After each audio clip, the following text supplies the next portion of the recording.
皆さん、こんにちは。USJ によって暗黒面に落とされた男、つむにむです。こんにちは。助手ってことに勝手にされているおしゃまんべっす。今回の動画は、ついに発表された USJ25 周年イベントの紹介だぜ。あーしはこの手の話題に対して興味はないんだけど今年はすごい豪華な内容になっているからね。そういえばなんか昨日、先輩山ほど LINE 送りつけてましたね。そうそう。おしゃまんべちゃんもワクワクしたでしょ？いや、長いので見てないっすけど。はぁ？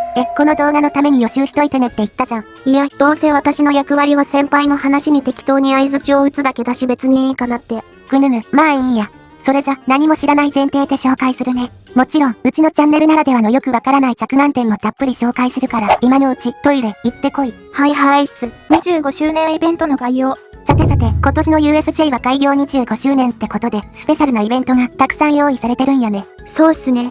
早々のフリーレンに、呪術廻戦に、あとコナンもあるし。まあそうだけど、それはクールジャパン2026の話でしょ？今回紹介したいのはそれとは別の25周年記念のイベントだから。あ、そうなんすね。まず全体の概要から。ユニバーサル・スタジオ・ジャパンは2026年3月31日で開業25周年。それを記念して25周年記念プログラムディスカバー U が開催されるぜ。開催期間は3月4日から2027年3月30日まで。へえ、もうそんなすぐ始まるんですね。なんかアニメのコラボとかやるんすか？そうそう USJ ではクールジャパン以外にも複数のアニメとのコラボ企画があって、って思うじゃん。残念だったねおしゃまんべちゃん。うっざ。なんと超意外だけど25周年イベントはハリウッド映画一色のどんちゃん騒ぎなんだよ。なんかリアクションして。USJ がですか？超意外っすね。でしょ。ラインナップは次の通り。名作の車が大集結。ユニバーサルカーズ&スターズコレクション。バックトゥーザフューチャーのドク・ブラウンとブルース・ビラザースのジェイクとエルウッドに会えるスペシャルグリーティング。ブルース・ビラザースとセサミがまさかのコラボ。黒ミライブも続投する新アトモス。そして USJ の周年ソングが復活したハリウッド・ドリーム・ザ・ライド。最後に昨年人気だったジュラシック・ワールド・ジャーニーの完全復活。この4つがすでに発表されたぜ。へえ、先輩が大好きなドク復活するじゃないですか。ほんとそうだよ。あーし嬉しすぎて昨日はウレションしちゃったもん。きっしょ。あと、本件とは関係ないけどついでに、リケットのエルファバとグリンダのグリーティングも復活するぜ。そうなんすか。私あれ大好きなので超嬉しいっす。あ、そうなんだ。おしゃまんべちゃん映画見てたんだね。映画は見てないっす。は？各イベントの紹介。ということで25周年は企画がたくさんあるからどうでもいいやつから順に紹介していくね。どうでもいいやつって。まず一つ目。昨年好評だったジュラシック・ワールド・ジャーニーが今年も帰ってくるぜ。開催期間は3月4日から8月31日まで。あれ、先輩ってジュラシック・ワールド好きなんじゃないんすか？いや好きだけどほとんど昨年と同じ内容の流用だしこの動画で特筆することはないかなって。ラインナップとしてはエリア内を巡るスタンプラリー。これは今回が初登場のやつやね。他は流用でラプターが徘徊するジュラシック・ワールドラプターアラート。大型恐竜と会えるジュラシック・ワールドディノエンカウンター。赤ちゃん恐竜と触れ合えるジュラシック・ワールドベイビーディノアドベンチャー。謎解きラリージュラシック・ワールドミッションウォーク。記念撮影スポットジャイロスフィアフォトスポット。スタンプラリー以外は流用なんすね。そうそう。というかジャイロスフィアに至っては昨年から撤去してないからいつでも撮れるよ。次に紹介するのがハリウッドドリームザライドの周年記念ソング。ここから興奮度がどんどん上がってくよ。今年のハリドリは周年ソングが4種類聴けるようになります。まずフォワードはこの25周年のためにバウンディが書き下ろしたデスティニー・チャーリーが流れて歴代の周年ソング3つもバックドロップにてそれぞれ時期をずらして聴けるようになるらしい。バウンディの曲ってめっちゃいいっすよね。へえ、そうなんや。もしかして先輩、バウンディ知らない？いや、知らないってことはないけど、あんまりよく知らない。例えるなら、サカナクションのボーカル以外の顔を思い出せるかってくらいの認識。全然知らないんじゃないですか。いや、顔くらい知ってるよ。こっちのケントに似てる人でしょ？言うほど似てないっすよ。これ終わったら YouTube で予習してください。はい。で、特に注目されてるのが、バックドロップの周年ソング。SNS ではノスタルジックを刺激されすぎて吐血してる人が続出してたね。クッキー超懐かしいっすね。中学の時学校で流行ってたっす。でもクラスで私だけがベッキーには下水ところもあるって見抜いてたっすよ。見抜いてたっす。そう。あれ、でもこれ、クールジャパンのストーリーガイドと期間ダブってるんじゃないっすか。いいところに気づいたね。頭撫でてあげようか。いらないっす。名探偵コナンと呪術廻戦の2つのストーリーライドボイスドラマ的なやつが1月30日から始まるから、この時点でフォワードは5曲中3つが期間限定もので埋まることになる。消えるのはシェキオーかハッピーか。余談だけどアーシは周年ソングの中ではオンアワーウェイが大好きやで。興味ないっす。25周年限定アトモス。ここからが本題と言っても過言じゃないね。今年は新アトモスやグリーティングが超豪華です。ドクとブルース・ビラザースも復活。ドク・ブラウン博士来た。ドク・ブラウン博士って何？ドク・ブラウン博士って表現変だからやめてくれない？まるでドクも名前みたいじゃん。あ、すんません。いや、でも、ここにもそう書いてあるっすよ。USJ はなんかドク・ブラウン博士って呼んでるけどこれじゃ博士ブラウン博士だからね。ついでに言うとブルース・ビラザーズじゃなくてブルース・ビラザースだからね。めんどくさ。てか、ドク・ブラウン博士じゃなくて、ドク・ブラウン博士って意味なんじゃないっすか？まあギリギリそうとも取れるか。全く先輩は上げ足取りに必死で考えが浅いっすね。まあさすがに USJ がドクを名前だと誤解してるわけないか。ははは。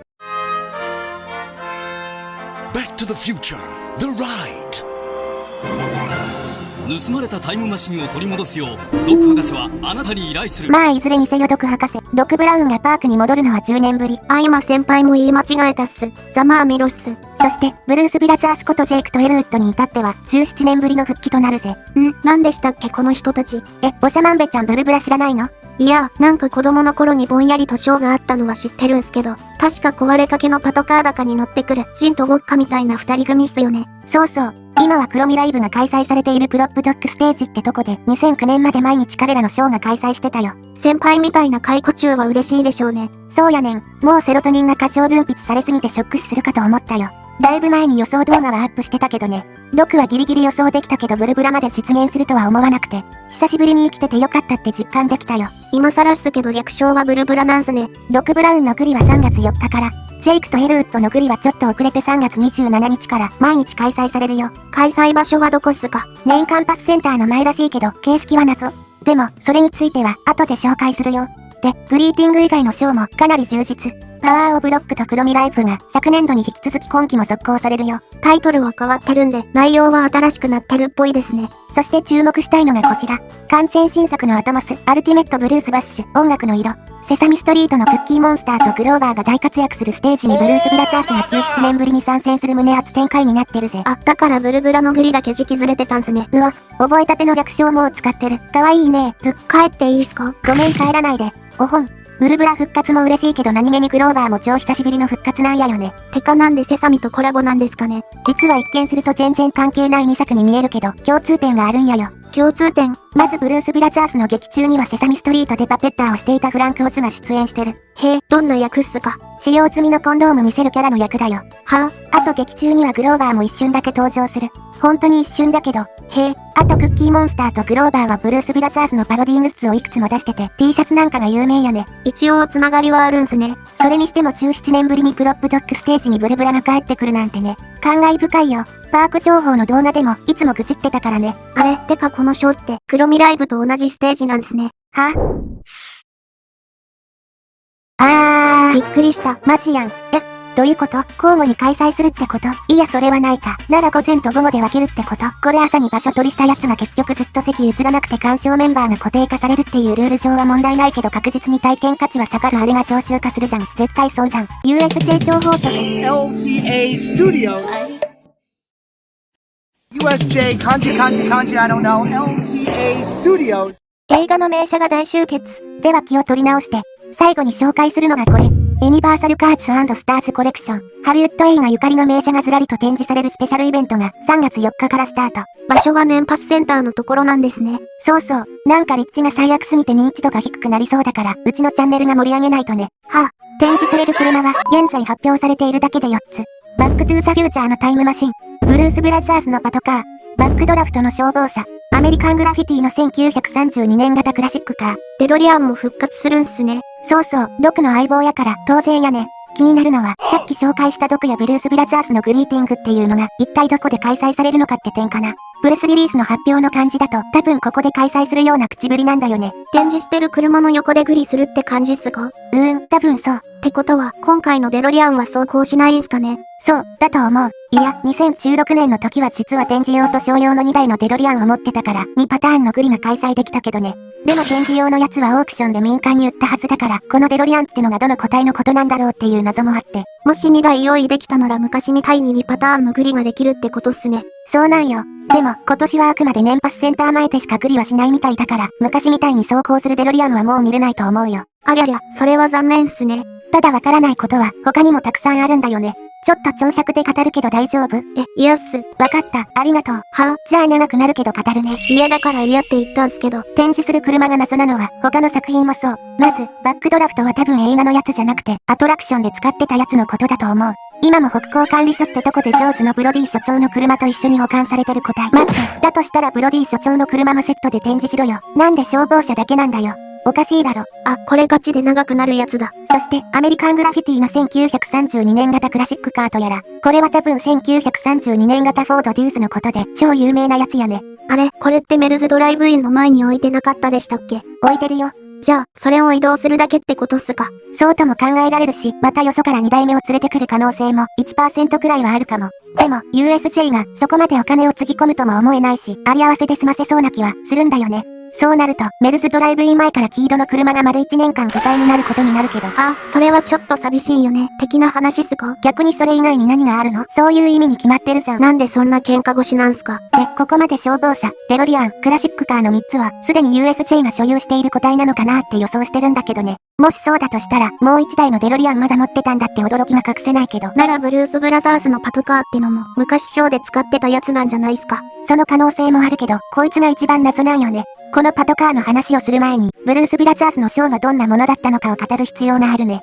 あ、皆さん、多分これだいぶ語ると思うんでスキップして OK っすよ。まずブルブラのショーは、USJ 開業の2001年から2009年まで8年間常設で開催されてた。は形式としては映画同様、中古パトカーブルースモービルに乗って、メンバーがステージにやってきて、演奏して去っていくっていうもの。私もぼんやりと覚えてるっすよ。スピーカー乗せたパトカーが走ってたっす。で、このパトカーっていうのは実は3回くらい世代交代してる。いやもっとしてるかもしれないけど、アーシが知る限りは3回だから、今回は3回という前提で話すね。先輩この話ってあとどれくらい続きますか？初代のパトカーは、おそらく、1975年より後のダッチモナコ。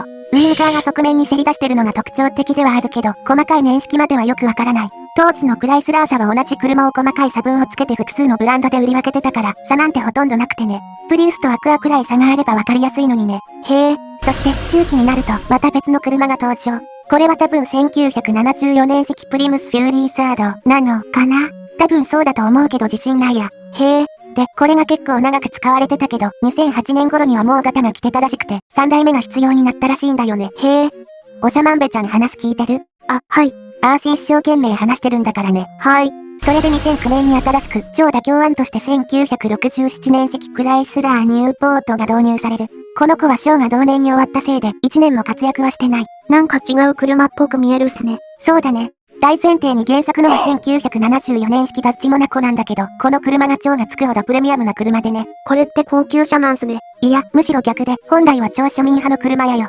逆にブルース・ブラザーズの映画で知名度を一気に伸ばしたくらいで、それまでは車オタクからも何の価値もないと思われてた。映画の影響力ってすごいんすね。本来は乗り飽きたらすぐ捨てるような車で、パトカーやタクシーにじゃんじゃん使ってじゃんじゃんスクラップにしてたような車だから、価値が出た頃にはもうほとんど現存してなくてね。なんでも鑑定団に出てくるガラクタもそうっすよね。USJ 開業当時は特に、そして今でも、世界中を探したって、この1974年式でしかも動くやつなんて条件のものは、なかなか見つからないんだよ。あってもオーナーさんは絶対手放さないだろうし、キューバあたりで物欲のないじいさんとか乗り回してないかな。先輩この話あと何分くらい続くっすか？だから USJ としてはなるべくクライスラー社の車でって条件で探し回ってたんだけど、ついに3代目になると原作からだいぶ離れた車で妥協することになったんよ。で当時、実際にこの車を担当された人の個人ブログに書いてたよ。めっちゃ知ったような口ぶりで語るから何かと思えば。概要欄からチェックしてね。まあとにかくブルースモービルは原作と完全一致する車ではないものの、過去には3台持っていたことになる。でもそれは最短で17年も前の話で、この車が今も USJ が保有してるとも考えにくい。そうなるとどこかから借りてくるんじゃないっすか。その可能性もあるけど超プレミア品だから探したってあるかどうか。もっともっと可能性ないというか。となると信じられないけど実は USJ はブルースモービルを使いもしないのに17年間もどこかで保管していて、それをこの度展示するっていうことかもしれない。で、原作の74年式と比較するとこんな感じ。見比べると2代目だとかいうやつが一番似てて、3代目が一番離れてるっす。そうやね。どうせ展示するなら3代目だとかいうやつ以外のがいいっすね。いやおしゃまんべちゃん、その感覚は正しいけど否定させておくれ。はあ、確かに映画ファンからすれば1974年式であることのみが重要であって他は重要じゃないから、多分3代目の子だったら本音がっかりする人もいるとは思う。全然似てないっすもんね。でもそもそもデロリアンよりレアな車だからねこれ。用意なんてできるわけないことは重々承知だし、努力が垣間見えるなら別の車種でも個人的には全然嬉しいよ。大前提にエルウッドも、スクラップ寸前のをただ同然でもらったって設定だから別に細かい車種に固執してるわけじゃないしね。先輩にしては嫌に買いようっすね。一流テーマパークといえど、トドのつまり、裏方は家内製紙工業だからね。こういう、縁の下の人の努力エピソードには弱いんよあーし。その優しさはなんで生活面では生きないんすか？これで屋外地1974年式を持ってきたら衝撃でぶった折れてウレションすると思うけどね。先輩はおもらし大臣か何かっすか？最後まとめ。ということで話は以上。最後に25周年プログラムをまとめると、こんな感じ。かなり充実してるっすね。グッズとか続報も楽しみっす。特に映画ファンや古参勢がターゲットのイベントが多かったのが意外というか非常に嬉しかったね。まあスパイダーマンの後釜がポケモンだからそれで延長する前のご機嫌取りかもだけど。あれ、ポケモンってもう確定なんですか？知らん。アーシがそう思ってるだけ。そんな無責任な。他にも続報はどんどん出てくると思うから今後が楽しみやね。ちなみにアーシは上手あたり継続というかリニューアルしてほしいかな。おしゃまんべちゃんは25周年の USJ 行きたい？そりゃもちろん行きたいし、楽しみっすよ。ユニバは大好きなんで。そうか。なら行くとすればいつにしようか。やっぱり初日。いや、先輩とは行かないっすよ。くえー。